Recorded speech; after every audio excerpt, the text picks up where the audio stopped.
Hello, and welcome to another episode of Riding in Cars with Books. I'm Jaclyn. And I'm Phillip. And today we're going to be discussing Helen of Wyndhorn. The autobiography. This was written by Tom King with art by Bilquis, and it's published by Dark Horse. Dark Horse! I won't tap today. Thank God. This was originally published in 6 single issues, and this is the collected hardcover.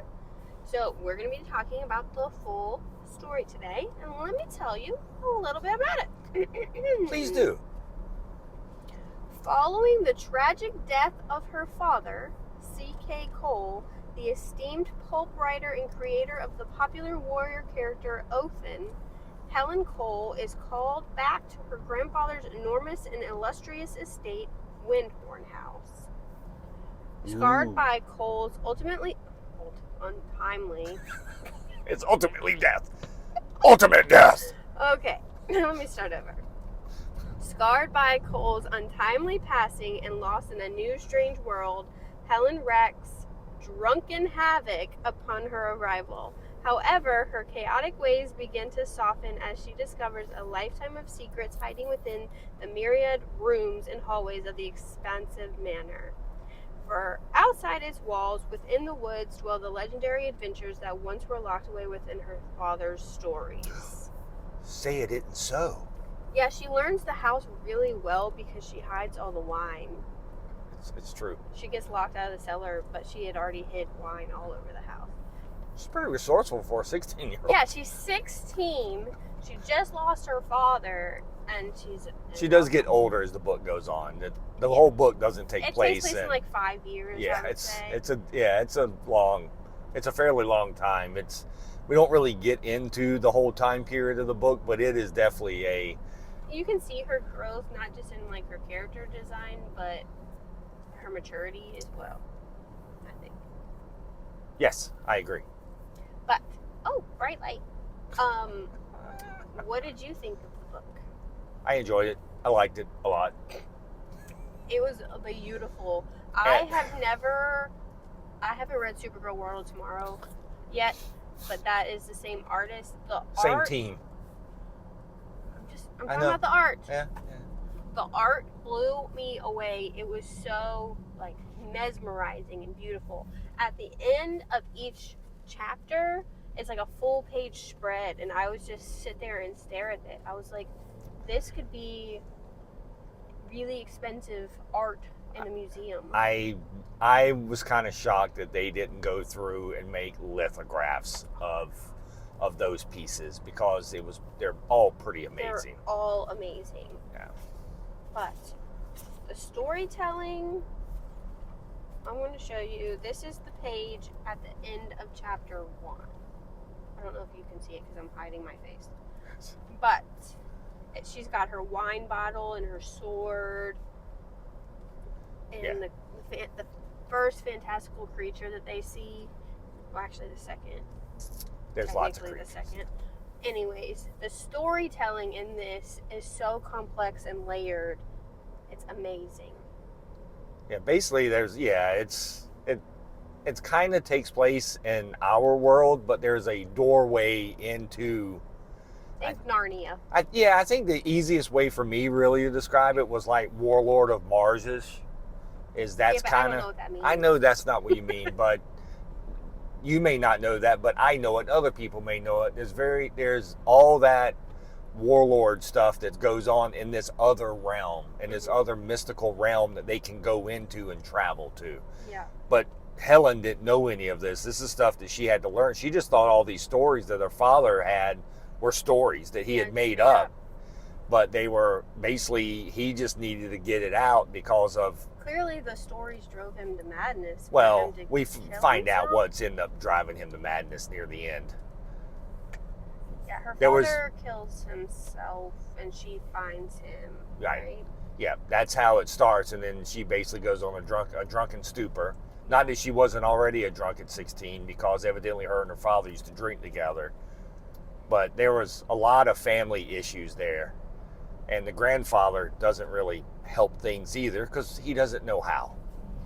Yeah. But The grandfather hires a governess to bring her back to the house and teach her lessons, and that doesn't really go as planned because she's ungovernable. Right. She wants to do whatever she wants. She wants to drink. She wants to be miserable. But I did find it comforting that every night she came to the governess's room and got into the bed with her, because she's still a child. She's still scared, right, and needs companionship. That was heartwarming to me. I think my interesting thing with this book is, like, not initially it's how it's told, but the story is much about the governess as it is Helen.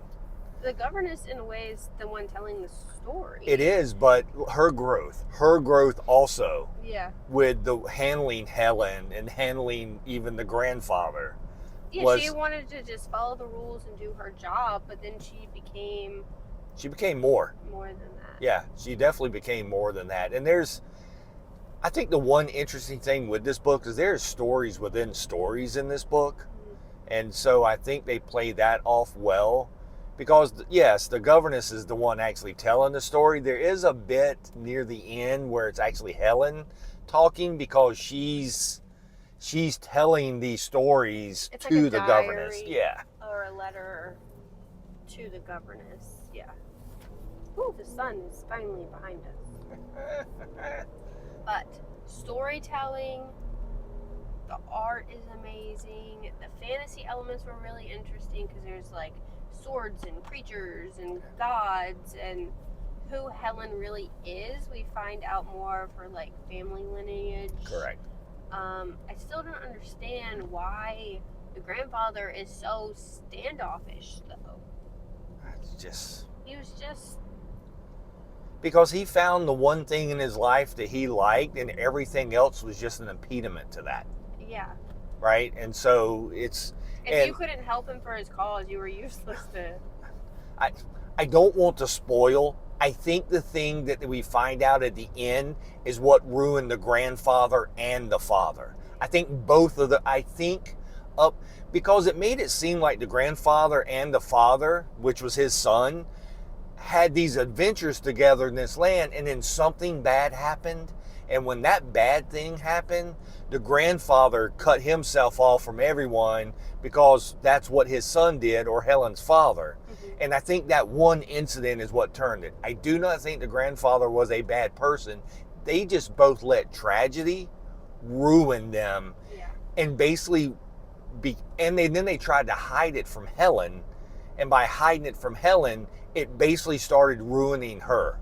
Yeah. She really did not start living until the adventure until she found out what the big secret was for the whole family. And she never knew her mother. She was raised by her father, who told stories and drank, and so that's all she knew. Right. And then she, along the way in these fantasy adventures, she learns more about who her mother was. Her grandmother. Right. I mean, and that you learn a lot about yourself when you learn about the people that made you.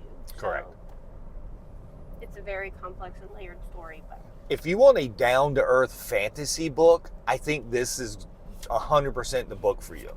Yeah. This book won all kind of awards. It deserved every award that it got. Look at that. Like the storytelling is amazing. The art is amazing. Every aspect of this book is fairly amazing. And there's just so many layers. Yes. So many layers.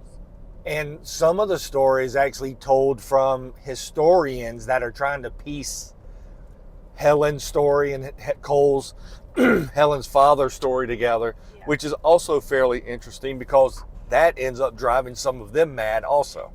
Yes, it drives everyone mad. Yes. But the end of the book, I wanted to be really sad with the last page. Yeah. I don't want to spoil everything. Yeah, because this is a book you have to experience. Like, it really is an experience. It is. Everyone should read this book. It's absolutely a book that everyone should read. If you are a fan of the comic medium, the graphic novel medium, storytelling, right, and fantasy. Yes, this is everything that you really need to have here. So, I agree. Helen of Wyndhorn is written by Tom who? Rock who? I almost said Tom Queen. Yeah, Tom Queen. Queen. Tom Clancy, what? Tom Queen. Hey, Queen. Tom King. King. Tom King. Bilquis? Is that how you say Yes, her name? Bilquis. Bilquis Evely. Evely? I don't know, dear. You're looking at the letters. Bilquis Evely. You're literally looking at the letters. I'm sorry. Like, there's also a deluxe version of the hardcover that is gorgeous. Beautiful. Yeah. We are not riding with that one. Green. Yeah. Oh, I didn't want to get my fingerprints on Right. it. It was so Tess has beautiful. already got her fingerprints on it. Greasy ass fingerprints on it. I can't get off. Oh my god. Okay. Helen of Wyndhorn. Go read it. It's amazing. And we'll see you next time. Bye. Bye.